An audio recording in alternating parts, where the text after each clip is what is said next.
નમસ્કાર વિદ્યાર્થી મિત્રો. મિત્રો, જો તમે ડૉક્ટર બાબા સાહેબ આંબેડકર ઓપન યુનિવર્સિટીની અંદર ભણતા હોય, ઓકે, અને જો તમારી જેમ કે એક્ઝામ્પલ આપું છું, જો તમે BA કર્યું હોય અથવા તો કોઈ બી કોર્સ કર્યો હોય અને એની અંદર તમારું 3 વર્ષ જેમ કે BAની અંદર કમ્પ્લીટ થઈ ગયા હોય, પણ તમારી કોઈ એકાદ એક્ઝામના લીધે એકાદ એક્ઝામમાં તમે કંઈક ને કંઈક કારણસર તમે એક્ઝામ પાસ કરી શક્યા ના હોય, એકાદ પેપર તમારું રહી ગયું હોય, તો અત્યારે university exam on demand December 2025નું એક નોટિફિકેશન આપ્યું છે. ઓકે, તમે સ્ક્રીન ઉપર જોઈ શકો છો.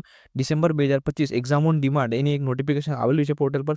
તો એની અંદર તમે ફોર્મ ભરીને તમારી અમુક જે ફીસ હોય એ ફીસ પે કરીને તમે અત્યારે એક્ઝામ આપીને તમારી ડિગ્રી પૂરી કરી શકો છો. તમે સ્ક્રીન ઉપર જોઈ શકો છો, એનું સર્ક્યુલર બી આવી ગયું છે મિત્રો. જસ્ટ તમને એક વખત બતાવી દઈશ circular December 2025 exam on demand. Okay, એનું આખું શેડ્યુલ મિત્રો અહીંયા આપી દીધું છે. આનું ડિટેલ વિડીયો આપણે ઓલ એજ્યુકેશન યુટ્યુબ ચેનલ પર ઓલરેડી આપણે અપલોડ કરી દીધો છે. ત્યાં જઈને તમે ડાયરેક્ટલી જોઈ શકો છો. તમારા જેટલા ફ્રેન્ડ્સ છે બધાની સાથે આ વસ્તુને શેર કરી દો એટલે બધાને આઈડિયા આવી જાય. બીજું મિત્રો કે એક્ઝામ ઓન ડિમાન્ડ વિશે ડિટેલમાં તમને જાણવું હશે તો આની પહેલાં લાસ્ટ યરનું બી જ્યારે એક્ઝામ ઓન ડિમાન્ડ આવેલું ત્યારે પણ આપણે એક વિડીયો બનાવીને અપલોડ કરેલો, એ જોઈ શકો છો. એની અંદર આપણે ડિટેલ માહિતી આપેલી છે. ઓકે, ચાલો, થેન્ક યુ.